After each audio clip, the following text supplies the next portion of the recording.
Hey guys, it's Saga from TechWorks, and here is my camera review of the iPhone 11. Like with the iPhone XR, I got this phone on the launch day itself, but I was traveling to Delhi for some work, so I didn't get a chance to shoot and upload its unboxing video for you guys. You might have seen many unboxing videos by now, and you already know what all comes in the box, so I will get straight to its camera review. Now because the iPhone 11 is more affordable, I think more people are going to choose it over the iPhone 11 Pro, at least here in India, and they would like to know how good or bad its cameras really are. This time around, Apple added an extra camera to the back of the iPhone 11, making it a dual camera setup. Primary camera has a 12 megapixel sensor with f1.8 aperture, optical image stabilization, and 100% focus pixels for faster focusing. The secondary camera again gets a 12 megapixel sensor with f2.4 aperture, and it is coupled with a 13mm ultra-wide-angle lens. Both these cameras combined give us a 2x optical zoom out, and these are the same two cameras that the iPhone 11 Pro and 11 Pro Max comes with. iPhone 11 Pros also get a third camera, which is missing on this regular iPhone 11. We can finally take portrait mode images of objects and pets with this iPhone 11. This was one of the major things that I missed when I was using the iPhone XR as my main phone.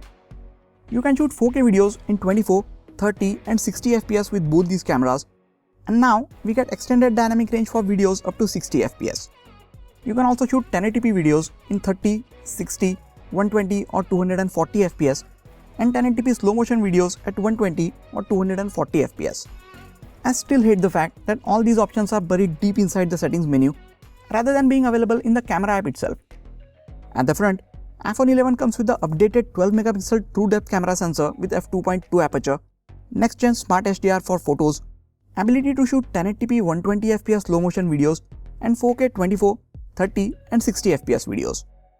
With all these specifications out of the way, let us now check out the image and video samples from the iPhone 11. But before that, if you are new to this channel, make sure to hit the subscribe button and the bell icon next to it. That way, you won't miss out on any of the amazing videos coming up on this channel. I have been traveling with this iPhone 11 for about a week now, so I got to take a lot of images with it in various lighting conditions. Starting with the daylight images. Primary wide camera captures a lot of details, and all the elements in these images are very sharp and crisp. All these daylight images hold plenty of details even as we zoom in. You can also see a good amount of contrast in these images, which is a nice update because I thought some of the iPhone XR's images look a bit too flat at times. Colors look very good and vibrant. They are a tad bit more saturated and warmer compared to the actual scene, but I like the way they look. Color is a personal choice, and depending on your preference, you may or may not like how these images turned out. With the next generation Smart HDR, iPhone 11 does really well in situations which demand higher dynamic range. It handles the brighter areas very well and brings up the details in the shadows without introducing too much noise. Look at how well it does in this image. The sky, building, trees, everything is well exposed. But in the very next image, the Smart HDR mode fails to preserve the details from the highlights, and there is a lot of noise in the overall image.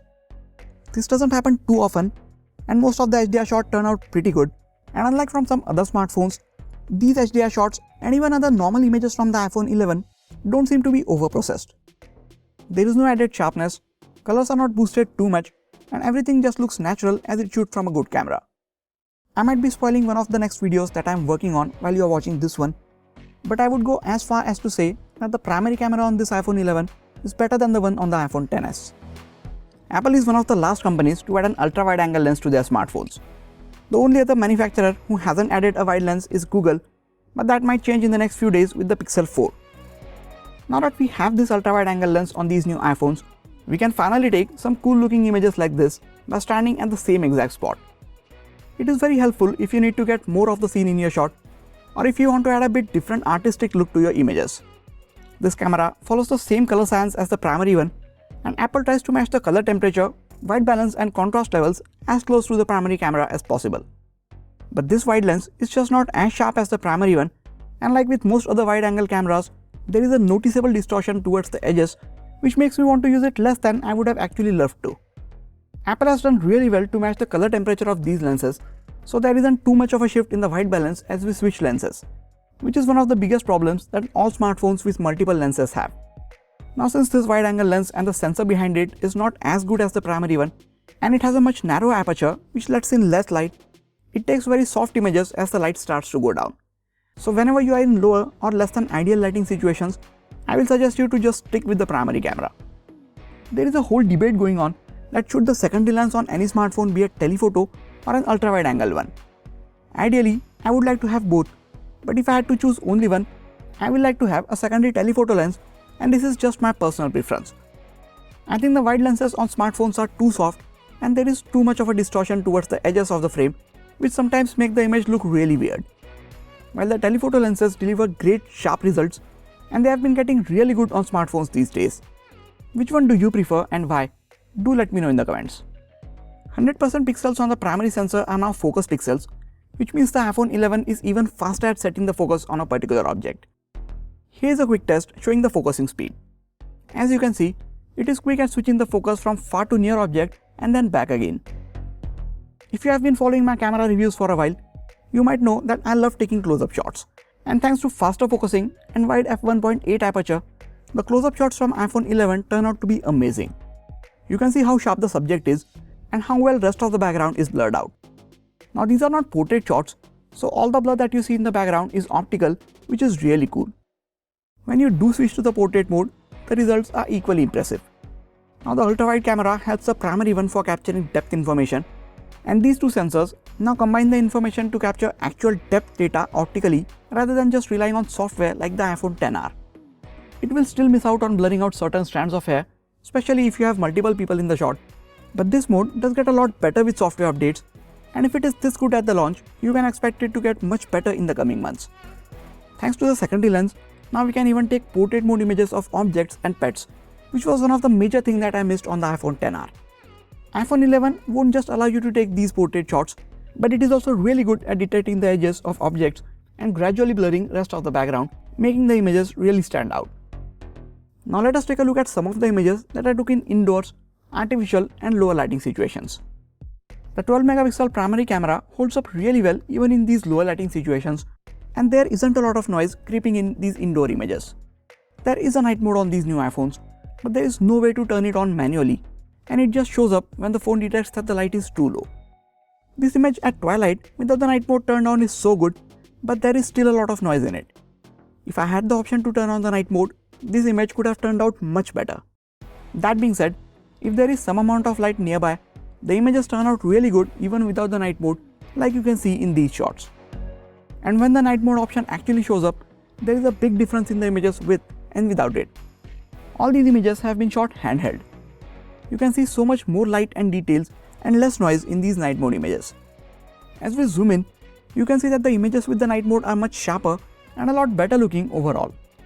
Wide aperture, larger sensor, optical image stabilization and some software magic backed by the raw power of Apple's A13 Bionic processor makes this night mode possible. Finally, the new iPhone users get to enjoy the night mode images, a feature that most Android users have been enjoying for quite some time now. In some of the situations when the light source is a bit far away, you can see a lot of flares in your images. You won't see them in all of your images, but they can be a bit annoying in some of the shots like this. Now, as good as these night mode images look, you should know that these images take a few seconds to capture, so you need to hold the phone steady for some time, and you will get the best possible results if the phone is placed on a tripod and you set the time to maximum. That brings us to the front-facing camera. The new 12 megapixel front-facing camera takes detailed selfies, but remember to click the wider selfie button or tilt the camera in landscape mode if you want to take the advantage of the complete sensor. Otherwise, by default, the front-facing camera captures 7 megapixel selfies and the field of view is same as the previous iPhones. I feel wider selfie should have been the default mode that the front-facing camera shoots in. I still don't prefer taking low-light selfies with the iPhone because the images are just too noisy. I think Apple should have given us the night mode on the front-facing camera as well. Portrait selfies are now sharper than before and they look amazing. Edge detection has got a lot better and it doesn't struggle as much with glasses as previous iPhones did. If you have multiple faces in the selfie, it will still only keep the face closest to the camera in focus and blur rest of them out, and I really wish Apple works on getting this right. You can get away with taking portrait shots in lower light. There is still a bit of noise on the face, but rest of the noise in the background is blurred out and these portrait selfies look much better than the normal selfies clicked in similar light. Here's a video from the front-facing camera of the iPhone 11. You can see how it handles the overall colors of the scene, exposure and stabilization when I'm walking around with it. You can now take slow motion videos with the front facing cameras as well, and Apple calls these slow fees. As ridiculous as the word sounds, get ready to see a lot of front facing slow motion videos on your Instagram feed as more and more people start getting their hands on these new iPhones. 4K 30fps videos are amazingly stable thanks to optical image stabilization and software stabilization working together. While you are shooting in lower light, the phone will automatically change the frame rate from 30 to 24 fps, so each frame is exposed for a slightly longer time and it captures more light so that the videos look good. 4K 60fps videos are very stable from the primary camera. Wide-angle lens doesn't have optical image stabilization, but it still delivers amazingly stable video footage. You can seamlessly switch between these lenses while shooting videos if you are recording at 30 fps. But if you are shooting at 4K 60 fps, you will need to choose the camera that you want to record with before you hit the record button. The 1080p 240 fps slow motion videos look buttery smooth, and here are a few examples of it. Since the A13 Bionic chip is very powerful, I wish Apple could have included 1080p 480 fps or even a 960 fps super slow motion video mode, because those videos would have looked insanely great coming out of an iPhone. After looking at all these image and video samples, I feel the iPhone 11 has not only caught up with the likes of Pixel 3 and Huawei P30 Pro, but it also managed to go a step ahead. And I think this is the phone that most people should get if you are serious about smartphone photography. The iPhone 11 Pro and 11 Pro Max do have an extra lens, which will offer more versatility to your shots, but the price premium they ask over the regular iPhone 11 is definitely not worth it. To be honest, if you know what you're doing, it is difficult to take a bad image with the cameras on the new iPhone 11. And even without the third lens, I would rate its cameras to be just as impressive as the ones on the iPhone 11 Pro and 11 Pro Max. Cameras on the iPhone 11 are definitely an upgrade over the iPhone XR, so if you're confused between the two, then go for the iPhone 11. But if you already have the iPhone XR and are wondering if you should upgrade, then I would suggest you wait for my comparison video between the two and then make your decision. If you are using an iPhone 8 or any phone from before that, and if you are looking for an upgrade, the iPhone 11 will give you much needed bump in the camera performance. So after looking at over 70 image and video samples, what do you guys think about the cameras on this new iPhone 11? Let me know in the comments. And if you are planning to get this phone, I will really appreciate if you get it from the affiliate links in the description section. It helps the channel a lot at no extra cost to you. That is it for this video, guys. Please hit the like button if you enjoyed this video and subscribe to the channel for more quality tech videos like this. You can also check out some of the other videos from this channel. This has been Sagar, and I'll catch you guys in the next video. Take care.